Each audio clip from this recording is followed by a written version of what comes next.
Boa noite. Hoje vamos apresentar o capítulo 21 sobre deformidades dos dedos menores. A deformidade dos dedos menores é uma das principais causas de consulta com o especialista de pé e tornozelo, que afeta o uso de calçados e a marcha. A deformidade, devido ao desbalanço da musculatura entre musculatura intrínseca e extrínseca, costuma ser progressiva. Costuma começar na quarta década, com sintomas maiores entre a quinta e a sétima década. Alguns formatos de pé predispõem ao surgimento mais cedo. O segundo dedo é o mais afetado. O tipo de calçado é o fator extrínseco mais importante. Pode ser idiopático ou causado por trauma, inflamação ou processo mecânico, como hálux valgo, diabetes, entre outros. A deformidade pode ser em martelo, em garra ou alguns outros tipos de deformidades. A anatomia leva a estabilização dinâmica pela musculatura extrínseca e intrínseca e a estabilização estática pela cápsula articular, placa plantar e ligamentos colaterais. A musculatura extrínseca é formada pelo extensor longo dos dedos e flexor longo dos dedos. O extensor longo dos dedos se origina no compartimento anterior da perna, passa por debaixo do retináculo extensor e dá origem aos quatro tendões. Os quatro tendões se unem ao capuz extensor de cada dedo e depois se dividem em três ramos. Um ramo se insere centralmente na falange média e outros dois, um medial e um lateral, se inserem na falange distal. Depois de receber a inserção dos músculos intrínsecos, eles originam um tendão terminal. O flexor longo dos dedos se origina na parte posterior da perna, corre por plantar e origina quatro tendões, que se inserem na falange distal do segundo ao quarto pododátilo. A musculatura intrínseca é formada pelo músculo extensor curto dos dedos, flexor curto dos dedos, lombricais e interósseos. O músculo extensor curto dos dedos é o único músculo dorsal do pé. Se origina no processo antero-superior do calcâneo, se divide em quatro tendões e se insere na falange proximal de cada dedo. O músculo flexor curto dos dedos se origina na tuberosidade do calcâneo, corre por plantar junto ao flexor longo e se divide em quatro tendões. Cada tendão, ao nível da articulação metacarpofalangiana, vai se dividir em duas porções e se inserir na parte medial e lateral da falange média de cada pododátilo. Os músculos lombricais se originam do flexor longo dos dedos, correm por plantar, chegam na porção mais medial da articulação metacarpofalangiana e se inserem na falange proximal. Os músculos interósseos são em 7, 3 plantares e 4 dorsais, que originam-se nos espaços intermetatarsais correspondentes. Os 3 músculos plantares se originam na porção medial e inferior de cada metatarso, do segundo, terceiro e quarto espaço intermetatarsal. Os dorsais, que são maiores que os plantares, estão em todos os espaços. Os 7 tendões correm dorsal ao ligamento intermetatarsal e se inserem na cápsula ou na falange proximal. A estabilização estática é realizada pela placa plantar e ligamentos colaterais. A placa plantar é uma estrutura grossa e firme, formada por colágeno triplo 3, que se origina no colo do metatarso e face plantar, e se insere na base da falange proximal. Emite fibra para os ligamentos intermetatarsais. Os ligamentos colaterais são mediais laterais entre o metatarso e a falange proximal. Cada um apresenta uma banda falangeal e outra acessória, sendo essa última mais importante para a estabilidade. Durante a marcha, a carga no antepé aumenta em 120%, o que leva a lesões na placa plantar.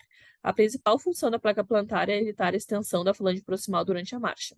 A dorsiflexão crônica da falange proximal lesa as estruturas plantares, que se tornam ineficientes. A sobrecarga nas deformidades dos pés, como hálux valgo, pé cavo e pé plano, também realizam o mesmo mecanismo de lesão. Os músculos flexores agem fletindo mais as falanges médias e distais, e os músculos extensores se tornam plantares, piorando a flexão das interfalangianas e causando extensão da metatarsofalangiana. Assim, ocorrem as deformidades sagitais. Depois, conforme a deformidade progride, ela se pode tornar axial com a subluxação ou luxação articular. A deformidade pode ser congênita ou adquirida, congênita é rara. A adquirida pode ser primária ou secundária, como pós-traumática ou por artrite reumatoide. O diagnóstico é clínico e no exame físico pode ser classificado como flexível ou rígido. Os autores utilizam a classificação francesa de deformidades, ali, baseado na localização, tipo de deformidade, redutibilidade e causa. Radiografia simples em AP perfil com carga dos pés confirmam diagnósticos. Em caso suspeita de lesão de placa plantar, pode solicitar ecografia dinâmica ou ressonância magnética. Em poucos casos, será necessário solicitar a tomo. O tratamento varia conforme a idade do paciente, nível de atividade física e tipo de deformidade. O tratamento conservador nos dedos flexíveis e redutíveis devem ser baseados em alongamentos da face plantar, do tibial posterior, do complexo sóleo gastrocnêmio e da musculatura extrínseca e intrínseca. O uso de bandagem é uma opção, deixando o dedo na posição desejada. Palmilhas também podem ser usadas para elevar as cabeças dos metatarsos, reduzindo a dorsiflexão das falanges proximais. Para deformidades rígidas, o calçado deve ser adaptado e deve-se utilizar prótese silicone para proteger áreas de pressão. O tratamento cirúrgico engloba várias técnicas, cada articulação deve ser avaliada separadamente em rígida e flexível. Nos casos flexíveis, o tratamento é realizado com tenotomias e osteotomias. Para casos rígidos, utilizamos artrodeses e artroplastias. Recentemente, quase todas as técnicas foram adaptadas para minimamente invasivas, apresentando ótimos resultados. Pescoço de cisne é quando ocorre a flexão da interfalangiana distal. Para os casos flexíveis, realiza capsulotomia plantar e liberação do flexor longo dos dedos por abordagem plantar. Nos casos rígidos, realiza-se a artrodese da interfalangiana distal por abordagem dorsal ou a técnica de Duvries, na qual apenas a cartilagem da falange média é removida.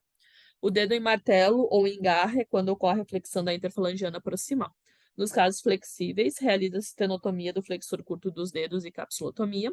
Se houver flexão da interfalangiana distal, se realiza também a tenotomia do flexor longo dos dedos, depois deixa um fio de Kirchner por 3 semanas.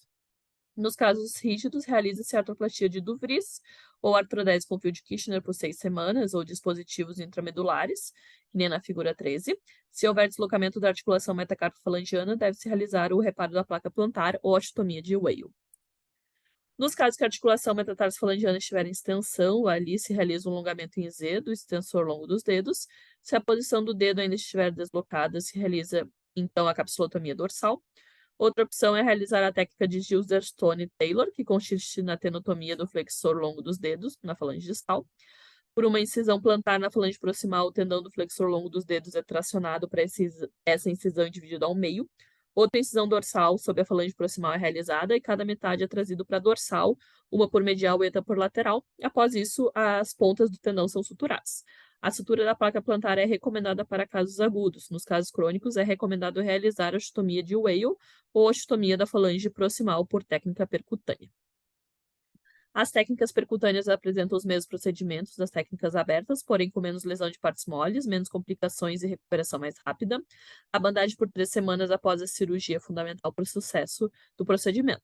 As senotomias, capsulotomias e ressecções articulares são realizadas por pequenas incisões com os materiais adaptados para a técnica.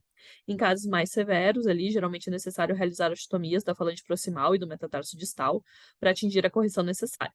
Na maioria das técnicas, nenhum tipo de fixação é realizado. As complicações ocorrem entre 10% a 33% dos casos. Mau alinhamento pode ser prevenido com órteses e bandagens pós-operatórias. Em 36% dos casos, após osteotomia de Weil, ocorre floating, o dedo flutuante. A contratura e extensão da metatarsofalangiana pode ser evitado com reparo da placa plantar ou a osteotomia da falange proximal. Infecções ocorrem em até 11% dos casos. 0,3% dos casos vão ter infecções profundas associadas ao uso de fio de Kirchner com boa resposta aos antibióticos. A isquemia ocorre em 0,4% dos casos, associada a deformidades severas. A falha do material ocorre após o paciente começar a deambular e está mais associada à fixação com fio de Kirchner. Pode ser evitada com o uso de dispositivos absorvíveis ou manter o paciente sem carga por 6 semanas. Esse foi o capítulo 21 do Emílio Wagner, do Foot and Ankle Disorders. Muito obrigada.